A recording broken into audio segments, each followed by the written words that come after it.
Welcome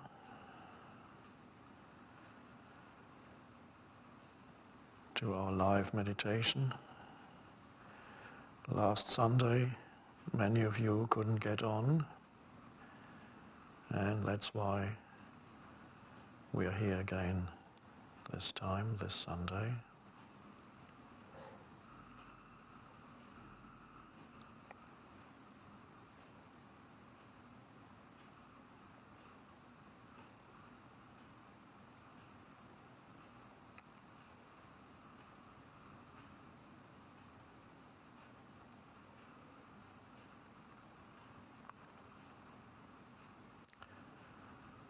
When things go wrong, little things like last Sunday, or bigger things, it's always a good test for your degree of presence.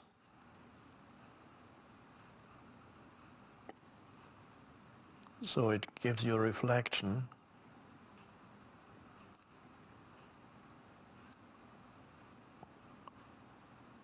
of how present you are or how non-present you are when something goes wrong.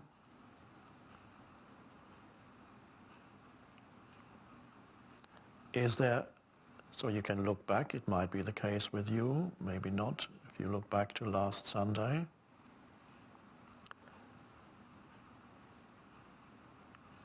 Was there a reaction of whatever kind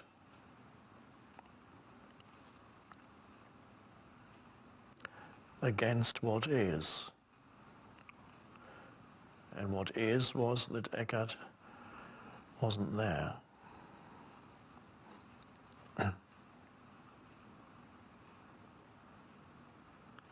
He didn't make it. Well, I was here, but didn't reach many of you, so Eckhart didn't make it to our appointed meeting.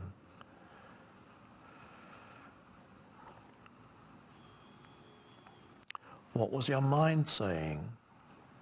What did you verbally say? Comments to people around you? Or what did your mind comment about it? That's an interesting thing to look at. And accompanying the mental commentary, what was the emotion that went with it?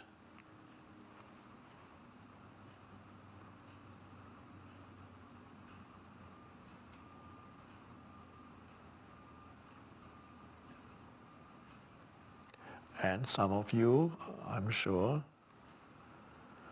were already so present that there was no sense of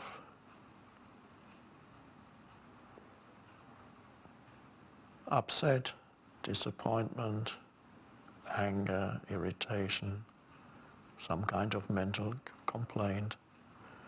And perhaps there was just perhaps some of you just went into meditation, just became present and realized you don't need Eckhart to be present. Oh, wonderful. But if there was a reaction, then it's very useful retrospectively. Usually I don't like, as you know, don't like to go to the past, but from time to time can be helpful to look at a past reaction in which perhaps where you lost consciousness, you lost presence. And you don't beat yourself up. No, you just say, oh, that's interesting. There was the mind talking, and there was an emotion going with it. And I was completely that. I became that. It took me over.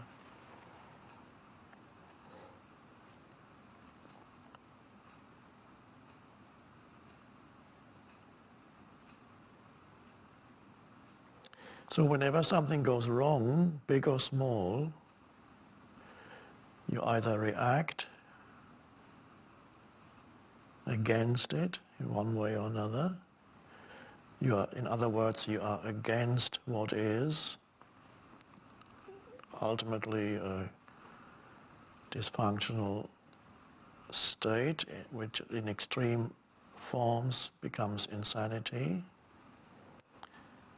Normal insanity, I mean. So the reaction against what is, or complete alignment with what is. And there you are.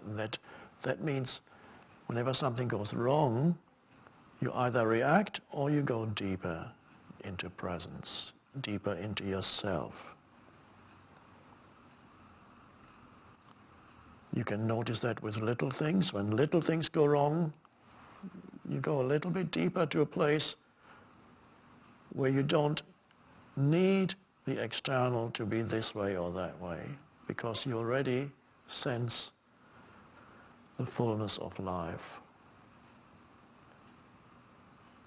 at this moment. You already sense yourself as consciousness, and nothing needs to be added to that. So sometimes it's only when things go wrong, quite often, it's only then, for many people who are not yet able to voluntarily enter presence, only then the possibility of going deeper opens up for them, or they become reactive. So another example, you're standing at a street corner, waiting to meet somebody for an appointment, and he or she doesn't turn up. So you stand there 10 minutes, 15 minutes, 20 minutes. What happens during that time inside you, in your mind, and what is your mind saying about it? And then, of course, the emotions that go usually are a reflection of what the mind is saying about it. It's an interesting thing to look at. What is it that your mind is commenting? And are you totally identified with what your mind is saying? Or do you realize, oh, these are just judgments that are coming up?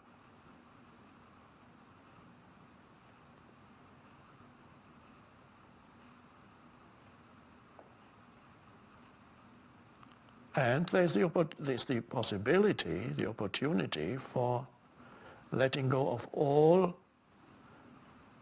interpretations at that moment as you're standing there at the street corner, the person isn't turning up, letting go of all interpretations and just be there as the field of presence.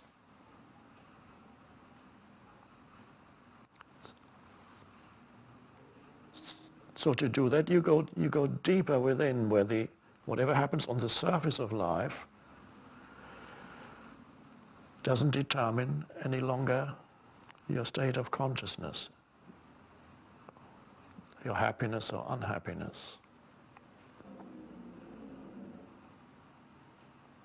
And that's a wonderful sense of freedom. If you can be free of externals.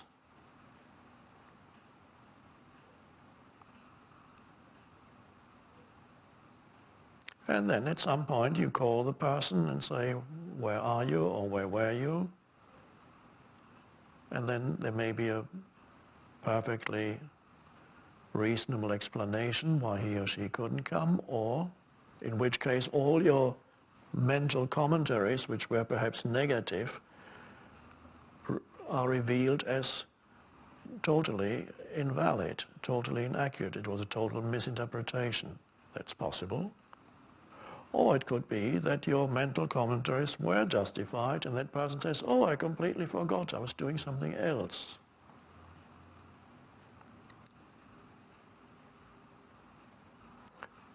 what's the reaction then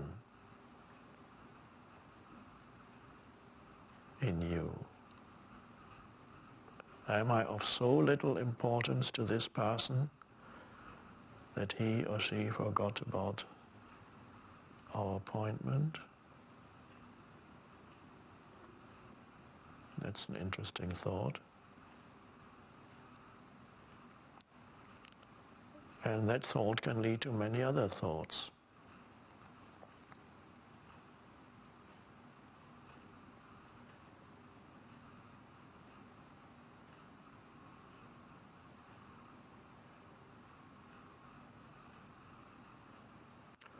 On a purely practical level, of course, if it happens several times and this person doesn't turn up, then you simply don't arrange to meet with this person anymore. And can you do this without any negativity around it?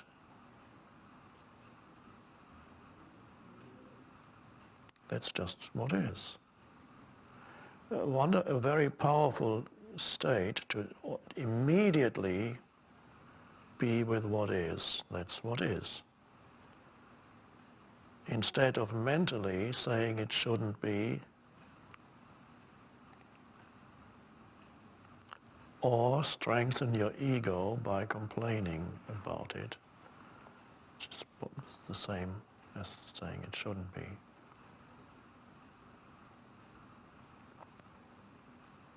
Because the more you can complain about somebody or something, the stronger the inflated ego becomes. Huffing and puffing, I call that. So the more you can huff and puff about people and what they do, or this person and that, the ego feels bigger and bigger. It's like a balloon. The more you huff and puff, the bigger you get. Can you live without huffing and puffing?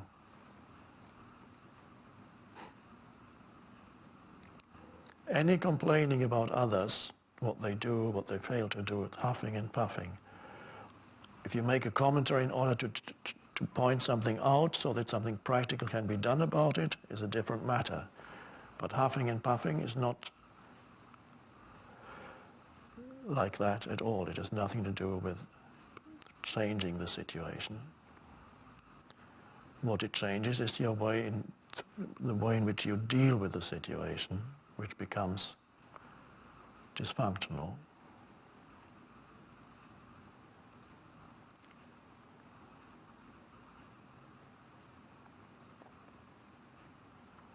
So you can tell a person's presence by observing another person. If that person never complains about anybody, that's a good sign.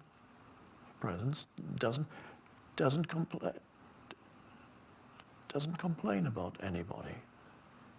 It's still relatively rare that you meet people like that. But perhaps you're already on your way, or perhaps you're already at that state where you have relinquished all that futility of complaining about other people. Enormous step forward.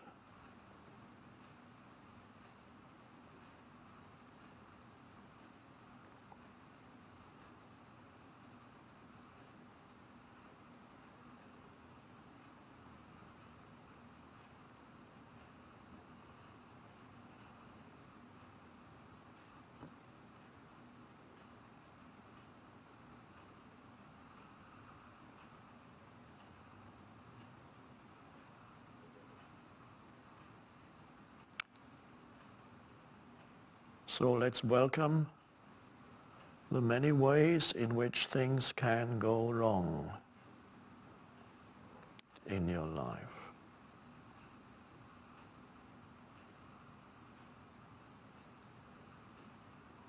Not wrong means, of course, with quotation marks, go wrong. Doesn't go wrong, it's the mental interpretation says it's going wrong. But we're using that conventional label, things going wrong, to point to something very important.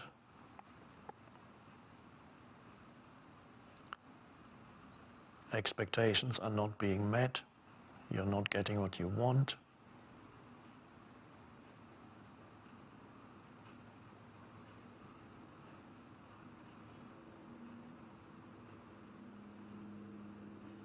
Something happens that shouldn't be happening, or something fails to happen that should be happening, like last Sunday.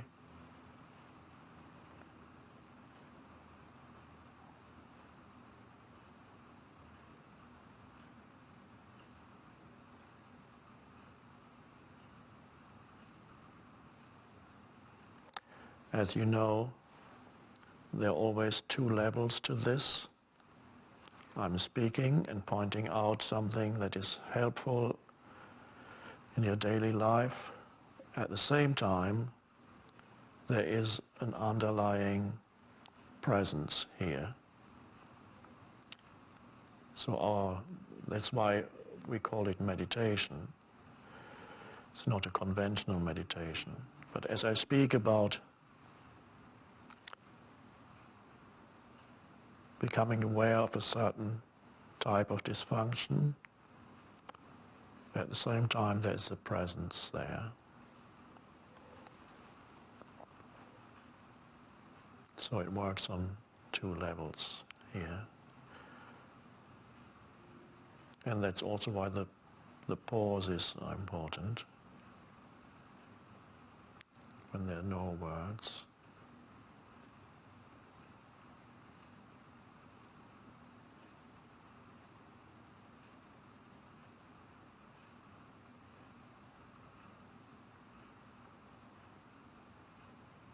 So that next time there is something goes wrong,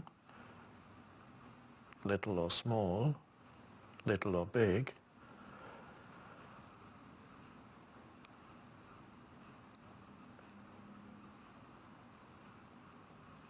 there's either already such presence that the reaction doesn't even arise,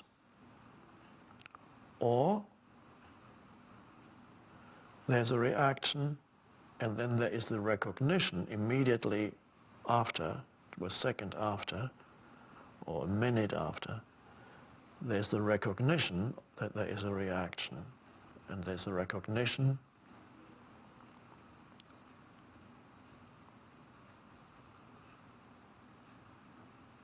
that the mind is creating its story around the simplicity of what is.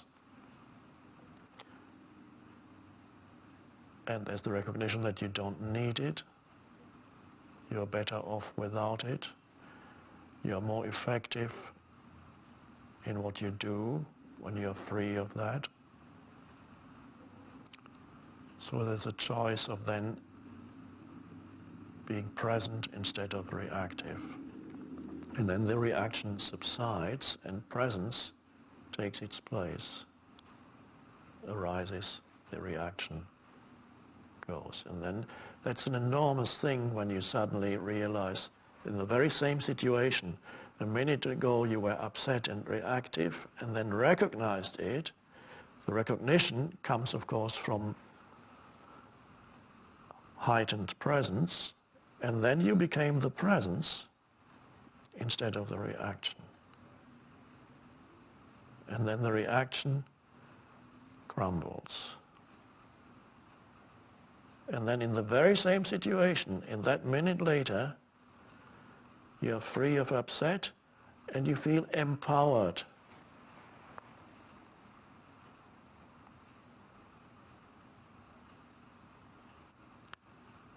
It means externals no longer control you.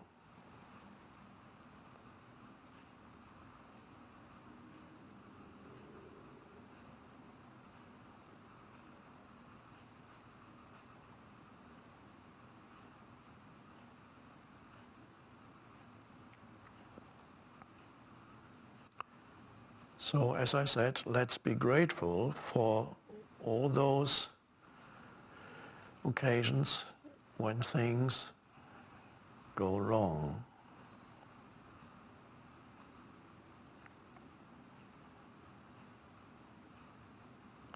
There are always an opportunity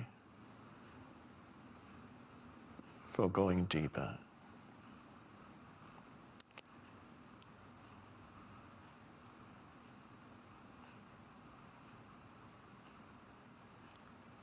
And if it's something big that goes wrong, something truly huge, something big crumbles in your life, then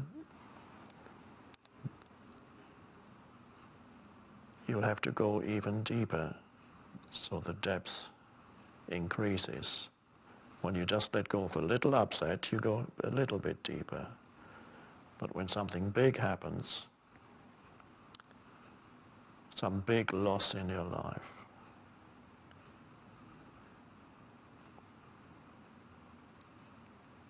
then you have to go even deeper.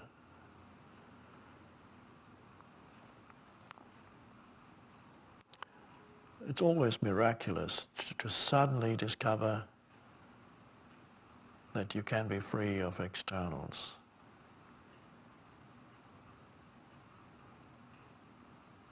As far as your inner state is concerned.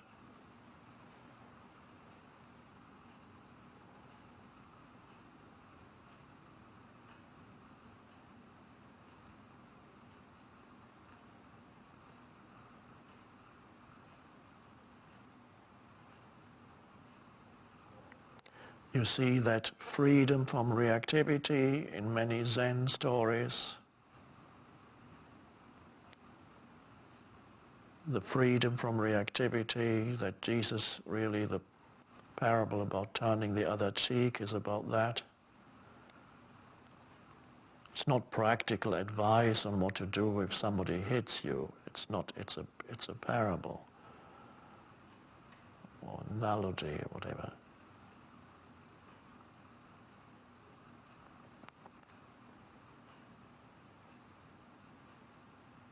Because if somebody slaps your face, then the most normal thing is to hit back in the same way immediately.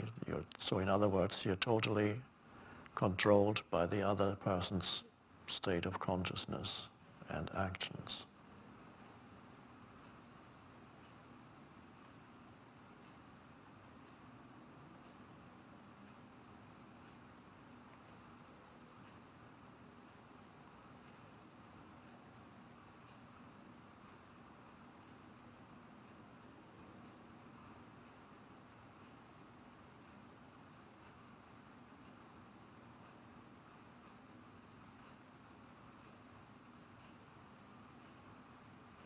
If you go on the internet, where people comment, all kinds, wherever you go on the internet where people comment about this or that, you can see that a large part of the comments are huffing and puffing, complaining. It's great, the ego loves it.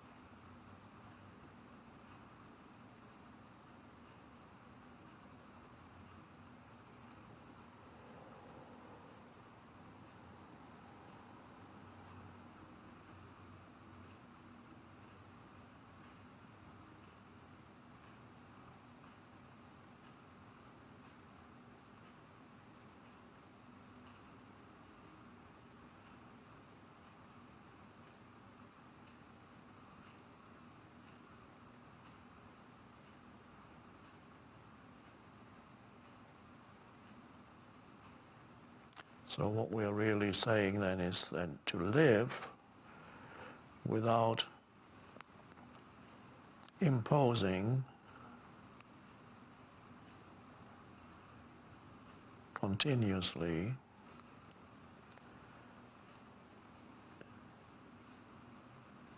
mental interpretations on what's going on.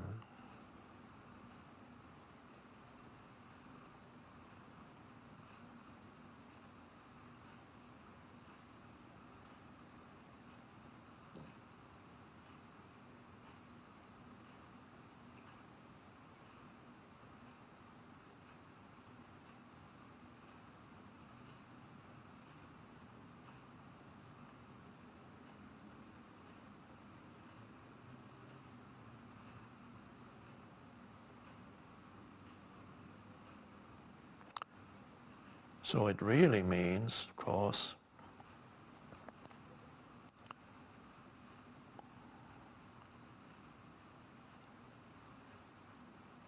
that presence or awareness, consciousness,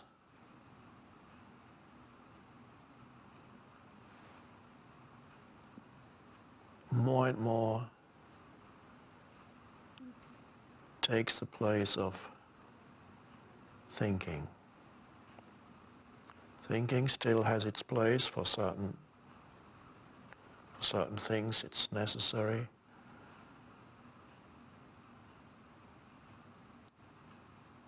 And of course, the more presence there is, the better your thinking function works.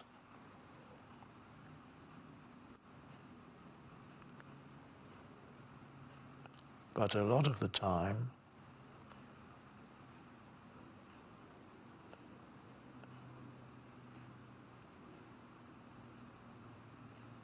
presence or awareness is much more appropriate in any given situation rather than thinking about it.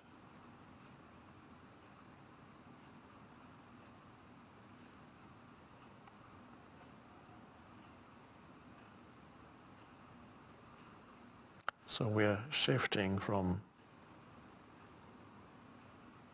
being based in thought to being based in presence. Thought is then transcended. It still happens. Transcend doesn't mean you do away with it. It still happens when it's needed. It can be a beautiful tool, but you go beyond it.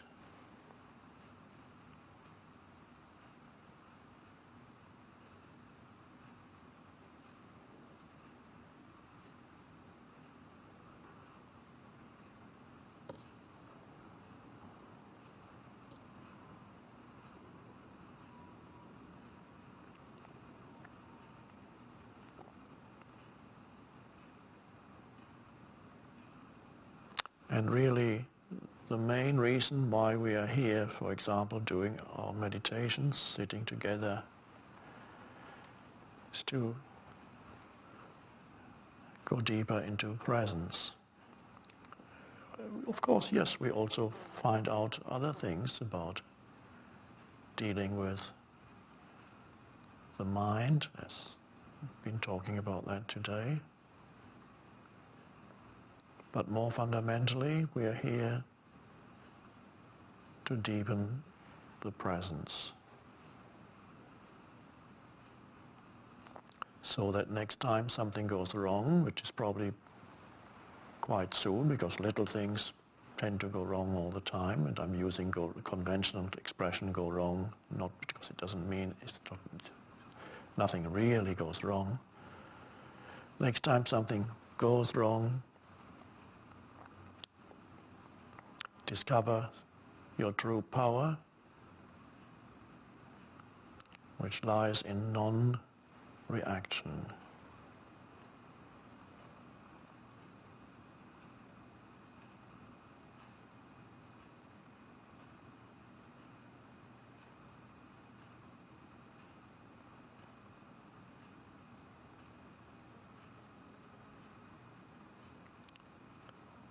You respond if some action is needed, different matter. You can take action, but reaction is an inner state. It's not what you do or don't do externally.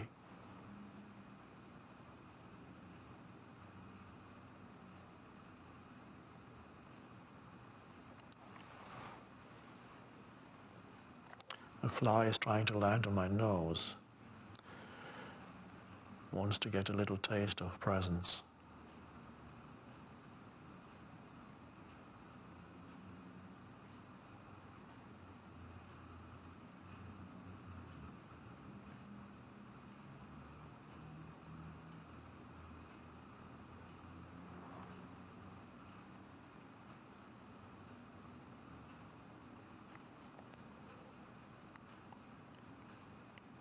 So just let's say for the coming week and hopefully beyond that, your spiritual practice is to welcome when things go wrong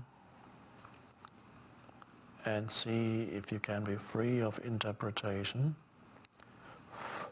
If interpretation happens, can recognize it and allow presence to arise.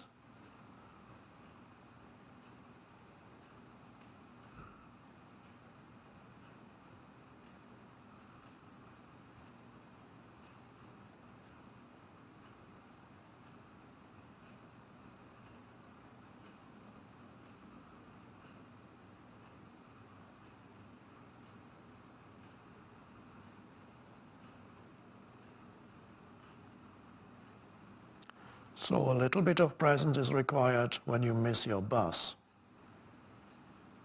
or your plane.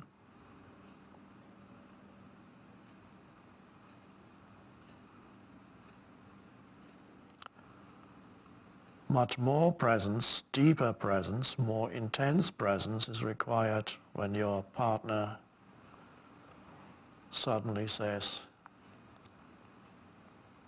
"I'm going to leave you." Oh.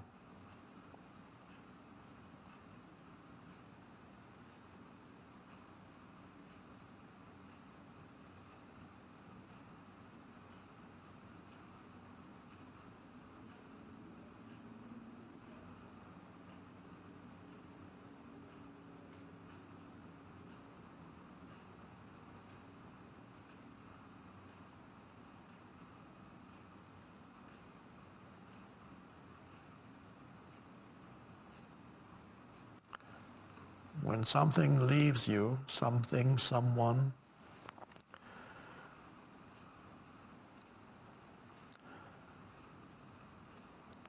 there may be some sadness. If somebody close to you dies, there will be sadness.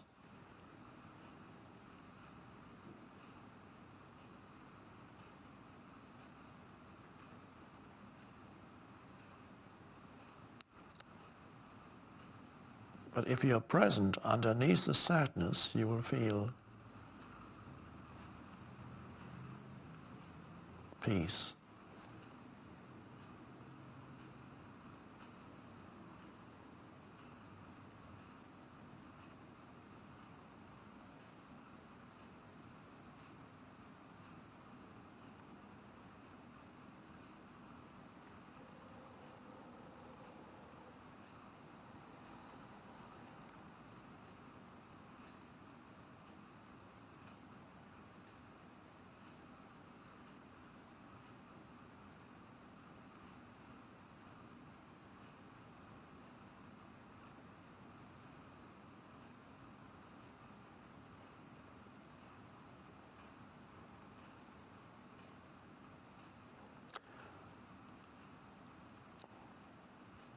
I have these postings on Facebook that I started to do a couple of months ago, or 3 months ago.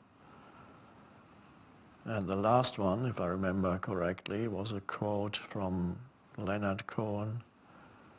There's a crack in everything. That's how the light gets in. And really, this is what I've been talking about here today.